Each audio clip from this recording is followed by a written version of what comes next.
और आप पढ़े लिखे रहेंगे तो अंबेडकर साहब का वो कथन याद रखिएगा, शिक्षा उस शेरनी का दूध है जिसने पिया है वो दहाड़ा है। तो आपको हर हाल में शिक्षा लेना, वरना आपको लोग कुचल के चले जाएंगे। अंग्रेज तो छोड़िए, ये भारतीयों ने ये सा कुकर्म किया है। आप जलियांवाला बाग और इसमें देखेंगे तो ज्यादा खून खोलेगा आपको मूला कर्म में, जो भारतीयों ने किया यहाँ पे। और दिल को तकलीफ तो अपने पहुंचाते हैं, गैरों को पता क्या है कि दिल दुखता किससे। ये देश के लिए आपको शर्म आएगी। हमारी संस्कृति पे जहां हमें नाज होता है, ये हमारी संस्कृति में दाग है, दाग धब्बा है। जिस तरह चांद में भी दाग है ना, हमारी अपनी संस्कृति पे इस दाग को कभी भूल नहीं सकते हैं कि पूरी दुनिया में ये एक ऐसा देश था जहां मूला कर्म लिया जाता है। देखिए, पहले ऊंचे जात वाले लोग न थे ना, नीचे जात वालों को बहुत सताए। इझवा जनजाति थी जो SC ST में आते हैं, इझवा जनजाति। अब एक मंदिर था, मंदिर के सामने क्या थी? सड़क थी। तो इझवा जनजाति के लोगों को, यहाँ के लोग जो ऊंचे जात वाले थे, वो कहते थे कि तुम इस सामने से नहीं जा सकते, यहां से तुम प्रवेश नहीं कर सकते। दूसरा रास्ता बहुत लंबा दूरी तय करके था, 5-6 किलोमीटर। अब अगर किसी का घर यहाँ है और उसको यहाँ जाना है तो वो मंदिर के रास्ते से नहीं जा सकता है, लौट के जाएगा पूरा गांव हेल के बाहर यहाँ पर, और फिर आना है तो इस तरह से हेल के आए। बताइए, ये गलत बात था कि नहीं? अरे यार, वो छोटा जात बड़ा जात क्या होता है? छोटा जात वाला तो बड़ा जात वाले को छू लेता है तो कहते हैं अशुद्ध हो गया। ज्यादा वोल्टेज छोटके में है कि नहीं है? आप बताइए, छोटा जात वाला बड़े जात को छूता है तो क्या कहते हैं? हम अशुद्ध हो गए। तो तुम्हारे में वोल्टेज है तो तुम बड़ा जात वाला छोटा को छू के शुद्ध करके दिखाओ। नहीं समझे? ज्यादा वोल्टेज किसमें? लेकिन बात हम क्या बताते हैं, छोटे जात को लोगों ने पढ़ने नहीं दिया, इस वजह से वो इस तरह का सवाल नहीं पूछ सकता था। हमरा से पूछे कोई, हम कहते हम ट्रांसफार्मर, तुम बैटरी, टच करा के देखा, भड़का देंगे तुमको यहाँ पर, फिर तुमको शुद्ध अशुद्ध हो जाओगे तुम यहाँ पर। तो ये लोग बहुत गलत किए, ये गलत बात है यार। आज के वक्त में तो एटलीस्ट ये सोच नहीं होनी चाहिए। क्या छोटा बड़ा जात करते, मतलब क्या ही बताया जाए इनको। खुद हिंदू धर्म के शास्त्र में पढ़ी, आपको पढ़ा है, ऋग वैदिक काल में जाति का निर्धारण कर्म के आधार पर, उन लोगों ने अपनी फायदा के लिए जाति के आधार पर कर दिया, वंश के आधार पर किया कि नहीं किया? हम ये बात थोड़ी कर रहे हैं, ये तो ऋग्वेद में लिखा है। हम कौन होते हैं भैया बताने वाले कि जाति के आधार पर होगा कि नहीं? ऋग्वेद हम लिख ले हैं, जाके पढ़िए ऋग्वेद में। वहां एक ही परिवार में 4 जाति के लोग रहते, प्रारंभिक वही है ना, बाद में ना संशोधन कर दिया गया। तो गलत था। यहाँ पर केरल में बहुत अत्याचार हुआ। यहाँ पे केरल का त्रावणकोर का एक राजा था, यहाँ पर इसने दलित महिलाओं को मूला कर्म लगाता था। टैक्स था मूला कर्म।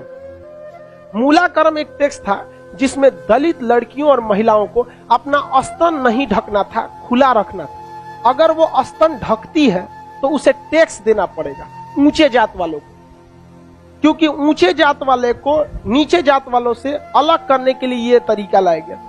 अब ये बताइए, ये कितना नीच समाज की ये मानसिकता हो सकती है? ये आप कह सकते हैं कि जिस भारत में नारियों की पूजा होती है, उस भारत में ये मूला कर्म स्तन ढकने के लिए, और वो भी इस नाते कि तुम दलित हो, कितना गलत है। और इसको देखिए, इस पे कोई बहुत बड़ा बवाल आज तक हुआ है नहीं, लेकिन एक मूवी अगर आ जाएगी पद्मावती, या एक बाजीराव मस्तानी, एक कोई मूवी आ जाएगी, या कोई किसी कंपनी का प्रचार आ जाएगा। अभी एक किसी कंपनी का कोई प्रचार आया था दीपावली को, उसके लिए बवाल हो गया। कभी इसके लिए बवाल हुआ है? नहीं, होगा भी नहीं। रीजन क्या है? दलित लोग उतना पढ़ने ही नहीं दिया इन लोग को, आगे भी नहीं दे रहे। दलित के कुछ नेता भी आए तो अपने परिवार को लगाने में आगे बढ़ गए, वो पढ़े लिखे नहीं। यहाँ एक मूवी के लिए बवाल हो सकता है, जिस हम पर्सनली हम बताते ना, बवाल की वजह से हम बाजीराव मस्तानी मूवी देखे, हमें ऐसा नहीं लगा कि उसमें क्या था। भले काटने के बाद वो था कि क्या था हमको ये नहीं पता, लेकिन ऐसा उसमें मूवी में कुछ गलत दिखाया गया है। उसमें तो और बहादुरी दिखाया गया कि महिलाओं ने, कि देखो भाई, मरने के बाद भी हमने क्या किया है, जौहर, जो गलत था। अलाउद्दीन खिलजी, इससे नुकसान किसको था? इससे अलाउद्दीन खिलजी का वह चेहरा जो सबको नहीं पता था, वो भी देख लिया लोगों ने, लेकिन उसके लिए विरोध हो सकता है। लेकिन इतना गलत चीज के लिए कभी आपने विरोध देखा है? कभी नहीं। आप तो ये उन लोग को आज तक दबाए जाके रखा है। इतना गलत चीज वहां पे मूला कर्म लिया गया था, ये एकदम सरासर गलत है। और वहां पे जब टैक्स देने गया तो महिला जो थी ना, इस मूला कर्म को हटाने के लिए अपने स्तन को चाकू से काट दी और मर गई सब महिलाएं वहां पर। अब यह केरल ऐसा राज्य था जिसमें पुरुष सती होते थे। जब उनकी पत्नी अपना स्तन काट देती थी, ब्लड गिरने की वजह से मर जाते थे, तो चिता में पुरुष जाके मर जाता था कि हम ऊंचे जात वालों से नहीं लड़ सकते हैं, लेकिन हम अपना शरीर हम भी त्याग देते हैं। पुरुष भी सती हुआ है इस देश में, ये ऊंच और नीच जात वाले यहाँ पे। लेकिन इसे और यही अगर ये कांड किसी ऊंचे जात वाले के लिए कोई दिल्ली सल्तनत का राजा किया रहता, आज न्यूज चैनल पे बैठ के बवाल हुआ रहता। लेकिन दलित है ना भाई साहब, कोई आवाज नहीं उठाता है यहाँ पर। इसलिए आप एजुकेशन रहिए, आप ऊंचे जात के हैं या नीचे जात के हैं, पढ़े लिखे नहीं रहेंगे ना तो लोग कचल के चले जाएंगे, और आप पढ़े लिखे रहेंगे तो अंबेडकर साहब का वो कथन याद रखिएगा, शिक्षा उस शेरनी का दूध है जिसने पिया है वो दहाड़ा है। तो आपको हर हाल में शिक्षा लेना चाहिए, वरना आपको लोग कुचल के चले जाएंगे। अंग्रेज तो छोड़िए, ये भारतीयों ने ये सा कुकर्म किया है। आप जलियांवाला बाग और इसमें देखेंगे तो ज्यादा खून खोलेगा आपको मूला कर्म में, जो भारतीयों ने किया यहाँ पे। और दिल को तकलीफ तो अपने पहुंचाते हैं, गैरों को पता क्या है कि दिल दुखता किससे। ये देश के लिए आपको शर्म आएगी, हमारी संस्कृति पे जहां हमें नाज होता है, ये हमारी संस्कृति में दाग है, दाग धब्बा है। जिस तरह चांद में भी दाग है ना, हमारी अपनी संस्कृति पे इस दाग को कभी भूल नहीं सकते हैं कि पूरी दुनिया में ये एक ऐसा देश था जहां मूला कर्म लिया जाता है। लेकिन आज भी बहुत हल्के में इसे ले लिया जाता है, हल्के में ले लिया। जानते क्यों? क्योंकि ये दलित के साथ समझा गया कि नहीं?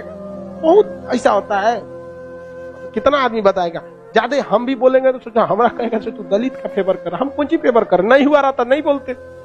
इजवा जनजाति के लोगों ने विरोध किया और इजवा जनजाति वालों ने क्या किया, इसको हटाया और मंदिर के सामने से वो क्या होने लगे ज्यादा। अरे भगवान ने कब कह दिया कि तुम हमको मतलब, अरे यार राम जी सबरी के जूठिया बेर खाए थे, तू राम जी से बड़ा हो गया। अरे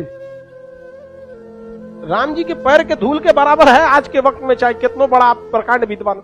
सबरी के जूठा बेर खाए थे कि नहीं, जूठा बेर यहाँ। और आज लोग कहते हैं कि छू देंगे तो अशुद्ध। अरे भगवान जूठा बेर खाए, देख ले भाई, अब इससे बड़ा साक्ष्य क्या चाहिए। लेकिन नहीं, हम श्रेष्ठ रहेंगे, दूसरे को दबा के रखेंगे। ये सोच बहुत गलत है समाज, और ये धीरे धीरे सही होगा। और इसको आप डायरेक्ट नहीं सही कर सकते। अभी समाज में ऐसे लोग हैं ना जिनके दिमाग में ये बैठा हुआ है ऊंच जात हम श्रेष्ठ हैं, ये नहीं। ये समाज के लोग धीरे धीरे धीरे धीरे डिकम्पोज हो जाएंगे, बूढ़ा होके समाज। नई जनरेशन आ रही है ना, ये जनरेशन सही है। लेकिन इसमें भी बहुत सारे ऐसे हैं लोग जो ये बात को मतलब ले। लेकिन आज आप लोग युवाओं में आप देखिए, आप लोग में ऐसी सोच नहीं है, अभी नहीं है। लेकिन आप अपने घर में देखिएगा, अपने दादा पर दादा दादा, उन लोग में अभी भी ये सोच है। हमारे यहाँ पे हमारी दादी भी थी तो नौटंकी करते, हम खटिया पे बैठी तो उनके, हमारी दादी से नहीं जमता था बहुत। कोई नौकर वोकर आते थे तो ना काम करने के लिए, तो उसके लिए अलग गिलास रखी थी, उसके लिए शीशा का अलगे रहता था। क्योंकि ये कौन सा तरीका है आपका भाई, आप भी पीने के बाद धुल देंगे, वो भी धुला जाएगा, सब साफ हो जाएगा, इसमें कौन सा बात है। लेकिन ना, मर गई लो, खत्म कहानी। मेरी सच बता, हम तो सोचते हैं ना, कोई मरे तो हम उससे उठा के एक बार पूछे कि आपको ऊंचे जात वाले शमशान में फूके कि नीचे जात वाला, और जो आपको आग लगाएगा ना वो किस जाति का हो, हरिजन होगा। और जब तक वो मुखाग्नि ना देगा, आग ना देगा, आपका क्रियाकर्म ना हो। ये बताइए पावरफुल कौन? समझा कि नहीं? छोड़ो इस सब बात को, लेकिन क्या कहिएगा, आप शिक्षित रहिए। आपसे आदमी उम्मीद रखता है कि आप इस समाज में ये भेदभाव को खत्म कीजिए, क्योंकि आप जिस जाति में पैदा हुए, जिस परिवार में पैदा हुए, इसमें आपका कोई योगदान नहीं। हो सकता है कि आप किसी दूसरे जाति में पैदा हो सकते हैं, तो आपकी ये कोई योग्यता नहीं जिसे आपने अर्जित किया है। ये भाग भरोसे है कि आप ऊंचे जात में हैं तो कोई नीचे जात में है। खैर अब आगे आते हैं, किसी को कोई दिक्कत नहीं है।